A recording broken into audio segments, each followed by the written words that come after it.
Hapa incidences mingi ya suicide iko shocking.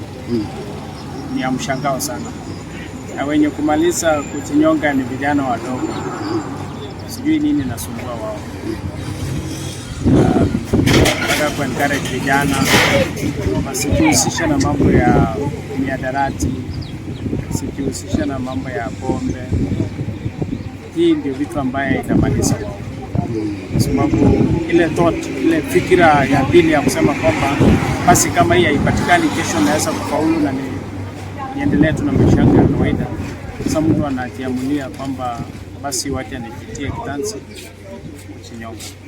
Sasa tayari hapa hii area yangu niko na watu 4 wako moja. Hii ni ya 4.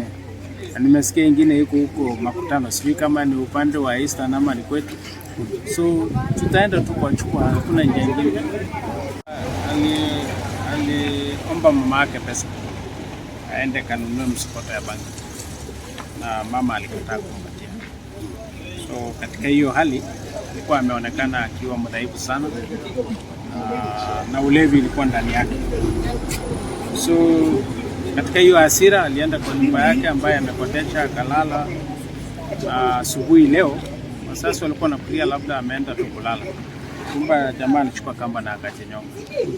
So mama yake kwenda kuangalia through the window kwa dirisha ya chumba lake, basi akapata jamaa amejitia kitanzi. So process hiyo scene, tumechukua mwili wake tukapeleka Kibuki. Mahali tuko sasa ni mwili ya pili.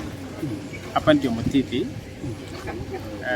Jamaa mmoja ambaye ni mfanyikazi kwa hii Waves Club, Waves Resort, alionekana jana pia akiwa amekuwa mgonjwa. Sababu recently alikuwa hospitali pale Kimbimbi, kisha baadaye akaletwa hapa White Rose. So leo alianguka asubuhi na akakolapse. Ikawa mwisho wa maisha yake. Tumeprocess vile hii scene, tumechukua mwili tunapeleka Kibuki. So it's very unfortunate. Tumeanza mwaka katika notisi mzuri kupoteza watu 2 siku ya leo. Na ingine ingekuwa prevented. Basi nataka ripoti 2. Ya kwanza ni kutoka pale Kagio. Na ya pili ni hapa Mutiri. Hizi reports 2 zote ni za FIFO. Kijana mmoja ambaye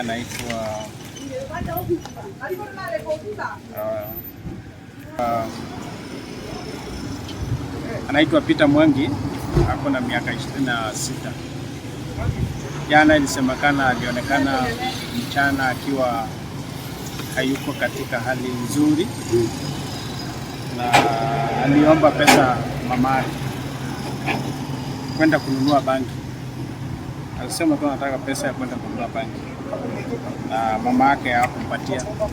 So huyu kijana katika hiyo Mwea Andu nimeitire muno twina kieha mustri anake oi chaudie na thina muno mustri turona ka moroi wa masoki maya maraithi na mabangi manyire wanywa njogi na wanywa bangi kukaga second report ugorat immediately utesiretie na kwina gathina muno na ciana icio ciage mathinitira open marake na mathina mao makora solution no Kwiita ni west kwinere aku na eri matoro moshare na keno hena waruto guko na kosi no masohi maya ko tumoto anyejohia kanini ndagitari ndaretekira gutiga ugu masohi maya ma kienyeji ni marehete thira muno guku tureita ni undu wa micere no turarima guku tondu ni tani ndi muthuri nduraga maeka mutumia ndi mutigete ha mugunda wona ndaritia kuthie maeka ndaumirie mucere wakwa taumirie twi nake ni witu nake riu handu hareke na ni ndikihura maithori na gakunia kamwe ndathie kwendia ni thina na ni haria ndanyitira gakunia kau ndathie ndendia ndathie ndanywa handu atugia niri uyu ungi ngona ni thie ngude ciuba ciakwa igiri haria 3 na nyua kamukanda kamutigira maundu make nake akeyururia kiu nikio gitumi gutirane to guthire no kindu kiria gikwendekana netunyitanire tuthue turi athuri tunyitanire na atumia aitu na ngone uhoro wa maikaini kurima tugagithi ithuothe mucere wa umira ugatuika ni witu ithuothe tukagayana mareka ugo ni aciari ao kana atumia tondu mundu arathia akaitania mutumia wake agoka ukona mundu ni anyuire mukanda ungi ni anyuire ndawa maundu acio mothe